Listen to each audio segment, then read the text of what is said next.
Nuk është mundje trashëguese, referohen që janë shumë shkaktarë. Që janë kushtet? Kushtet mjerisht nuk janë shumë të mira. Një pacient mund me konë shumë i zbetë. Mund të vrejt edhe nga ftyra që është shumë i zbetë. Një gjyrë që ka ndrruhe.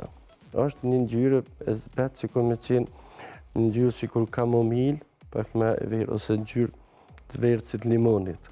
Do më thonë vrejt në ftyrë, ashtu? Mund të vrejt edhe në ftyrë. Zakonisht ne bëjmë edhe shikimin e syve, ku vremin në qilë, a janë sklerat të zbeta, edhe ato mund të vrejt. Mund të vrejt edhe në qilëzen e fort, kur hapet goja shufet, mund me konë pjesë shumë e zbetë. Në disa raste mund të më vrejt kur pacienti, kur mirët anamnesa, do më thonë, ma kryesorja është për shembull historia e smundjes. Do të thotë se dikon deri në 80% mund që ta gjesh edhe problemin e smundjes që e ka pacienti. Disa pacientë mund me thonë për shembull që kurve të fundit filloi jashitja me dalë zezë. Ajo është një shenjë që pacienti ka gjakderdhje në pjesën e sipërme të traktit gastrointestinal. Praktikisht ka lukthi ose zorra 12 kishtore. Edhe për shembull janë gjakderdhjet e vogla që janë ku pas ku edhe për një dhombi, ose gjakderdhjet për hundës, ose janë malformacionet e endëve të gjakut që janë në lukth ose në gojë, janë disa shenja që t'japin arsye që me hulumtu pacient. Praktikisht t'jap me po një pasqyrë gjakut. Me një pasqyrë gjakut mundu me vrejt me njerë dallimet, a është pacienti, është anemik, apo nuk është. është një pasqyrë gjakut ku tregojnë vlerat e eritrocitave, hemoglobinës, hematokritit. Po përveç këtyne kena edhe vlerat e MCV-s, MCH-s, MCC-s, cilët tregon sasinë e hekurit në hemoglobin.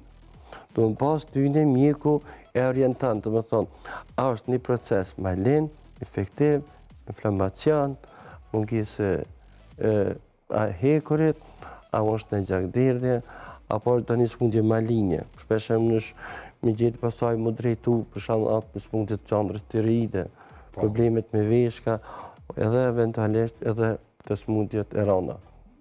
Kanceret të ndryshme, leukemit, limfoma, mielodisplazit. Jeni pjesë e klinikës hematologjike në QKUK, edhe qështë gjendja, qështë janë kushtet?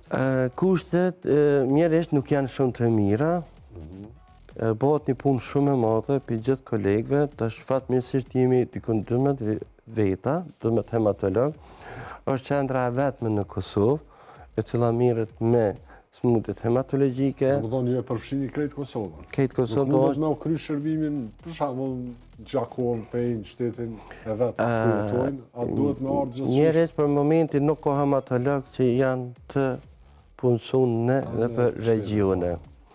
Edhe është si qendër e vetme që mirët me smundjet hematologjike, ku bëhet edhe dhënia e kimioterapisë, bëhet për diagnostifikimin e smundjeve hematologjike, ku bëhen për shembull strishët e gjakut, bëhet punksionet e porcës kocësore, bëhet edhe biopsia e porcës kocësore, bëhet ato, është një punë enorme që bëhet për gjithë kolegëve. Ju qenë keni 12 krejtësisht? Krejtësisht 12 për gjithë Kosovën. Në numër shumë i vogël. Mirë, po tash edhe kanë me dalë edhe do kolegë të ri, besoj që do shtohet edhe numri më shumë. Kjo pi bjen që secili prej jush duhet më kujdes për më shumë se 100.000 banor.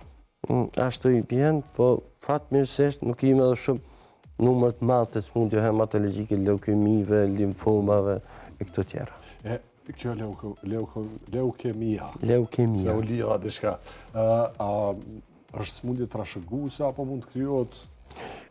Nuk është smundje trashëguese, referohen që janë shumë shkaktarë, mirë po që me thonë shkaktar i saktë, që kjo e bën këto, ndërkohë, mirë po lidhen disa infeksione virale, lidhen pesticidet, herbicidet, benzeni. Që ato ndikojnë direkt në gjakun? Ndikojnë në çrregullimin gjenetik të elementeve të gjakut, që pastaj vjen prodhimi i shtunë i leukociteve atipike, ose ndryshe i thojmë na blaste.